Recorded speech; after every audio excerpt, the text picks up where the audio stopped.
LEGO just revealed the most expensive set ever, being the UCS Death Star, costing $1,000 and releasing on October 1st with 9,023 pieces. This set also has the most minifigures ever, being 38, and of course the GWP, being the TIE Fighter with Imperial Hanger Rack, also just got revealed, having 236 pieces, and LEGO saying it would estimately be about $35. Of course, if it wasn't a GWP. This GWP also comes with 3 minifigures, one of them being a TIE pilot that we saw in a couple other TIE fighter sets, as well as 2 regular stormtroopers. Before I talk too much about the GWP, I'll show here the Death Star, which got officially revealed this morning, costing, again, $1,000. And I forgot to add, if you're not purchasing this with LEGO Insiders, the first time you'll be able to do this is on October 4th. But obviously, I would definitely recommend getting it on LEGO Insiders on the 1st, because not only do you get the Death Star, you also get the GWP, which is good to just have anyway, because LEGO Insiders is free, and it's nice to just have an extra thing. But of course, it's not the greatest GWP we've ever had, and again, I'll show it a little bit later. Honestly, there's nothing really that we haven't seen before. We've seen the leaked images, and everyone's basically fully reacted to them, as well as the minifigures, which has been leaked even sooner. So there's honestly nothing I really want to explicitly comment about. It is kind of cool, the Imperial Shuttle image that we get here, which I'm actually very happy they included Imperial Shuttle with a way to actually dock inside of it. That's actually one of my favorite parts of the Death Star, and it also looks way bigger from this image here, I guess because it's like fully encapsulated. You can't really see any edges like this here, which is pretty cool. It has a little bit of a hallway scene. This not interrogation room, but like control room is a little bit small. It also has the trash compactor, which I'm assuming has a feature where you can actually like, turn a gear or something, and it will actually close. It is kind of small, definitely smaller than the diorama we got. Also includes the creature that was inside of it, and you can clearly see some open space here, so I'm assuming there is a function where you can open and close it. Also has a cool interrogation room, which might be hard to access here. It doesn't really seem to be the easiest to access as an interrogation droid. And that's basically it. It also includes this officer here, which actually has the same head and head and hat piece, which is all one molded together as Jed Ramiro, which came in the U-Wing. I do have that set, so it is cool to get this piece, which I think is a nice quality piece.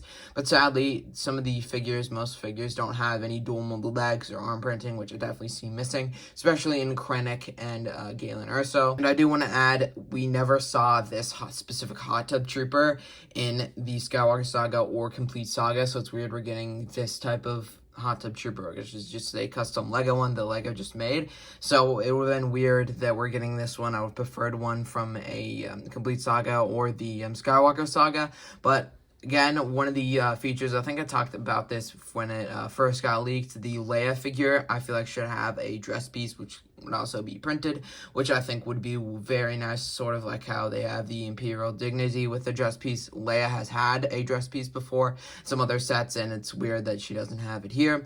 Also, C-3PO should definitely have the dual molded legs, as well as R2 with the back printing. It doesn't make any sense why it's not in a $1,000 set. And also, the Luke received a different color hairpiece, which it's the same hairpiece from episode 4, but it's just the same color as the final dual set or final dual diorama, so it's a little bit of a darker tan. And I also really like the Farm Boy Luke figure here because it has some really nice leg printing. But besides that, and of course besides the lack of arm printing, and of course dual molded legs for the Imperial officers, it's basically all I have to comment about the UCS Death Star. And here is the GWP for the UCS Death Star, being the TIE Fighter with Imperial Rack, or Imperial Hanger Rack here. Here's the box art, which is actually quite strange. Usually they have a like yellow border around it, and it doesn't actually show its own box, but I'm thinking LEGO is trying to make it feel like it's actually more than like a small GWP you're just getting with this set. Obviously, I would not purchase the $1,000 Death Star exclusively for this, like some other smaller sets, I guess, in comparison to the $1,000 Death Star. And LEGO also says that this would cost about $35, which is kind of weird. I mean, it comes with 200 and 36 pieces, 3 minifigures. None of them are exclusive. They don't even get their own page here. It even shows actually how you would dock it into the Death Star here, right next to the Imperial Shuttle, and it just puts into perspective, especially with the Imperial Shuttle next to it, how just small it is. And I mean, you are getting 2 more stormtroopers, which I think some people were complaining how you only got like 6 stormtroopers, and you can even fill every like spot in to make it accurate. But I love how they actually included 2 extra stormtroopers. I feel like it should have been 3, but still 2 extra stormtroopers is really nice. So you can just dock the very, very small TIE fighter here and dock onto here and then attach it to the bigger Death Star. So no exclusive minifigures, very, very small TIE fighter. Definitely seems disproportionate. I'm not even sure how you would actually put the TIE fighter pilot in it. And also comes with a little like hover bike or like hover carrier thing with some crates, Imperial crates, as well as some I guess like gas tanks and stuff. Nothing really out of the park, honestly. It's horrible, and definitely wish it would be better. Here's like a back of the box art. I guess you just have to remove the front of the TIE fighter cockpit, which is weird because technically it should be on the top. Honestly, it reminds me of this, which is the 4+ TIE fighter, being the TIE fighter attack. This set was probably a little bit overpriced, only has 77 pieces because of the giant wings here, and this is a 4+ TIE fighter, so not a lot of detail here at all. And surprisingly, this is actually a really cool set, at least looking back at it, and reminds me of this set. And I actually think this is a really good set. I believe it was fairly cheap for what you're getting, and it comes with 2 minifigures, one of them being the Rebel Fleet Trooper, and I actually think this is a good set, and probably even better than the GWP we're getting now. And honestly, you can even see the TIE fighter from here is a lot bigger than the one we get in the GWP, which is only supposed to be around $35. I believe this set was actually cheaper than $35, so that is kind of crazy that LEGO is putting it here. I feel like they're just like forcing us to have this perspective of that this is basically a $35 set, even though they probably would cost us about like $45 if they actually sold this separately. And if they did, I definitely wouldn't be getting it. One of the things I think with the GWP is if this was sold separately, would I get it? And obviously for this one, no. It's a horrible GWP.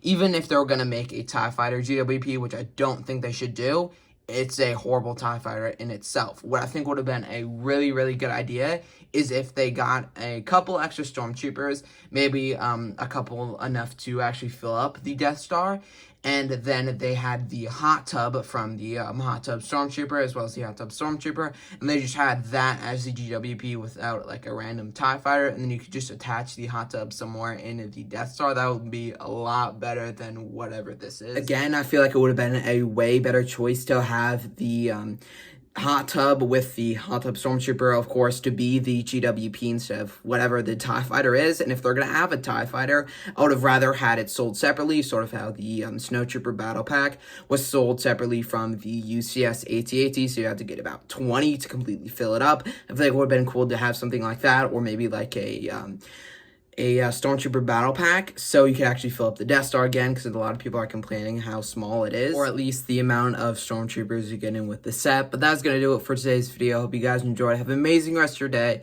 and see you all in the next one.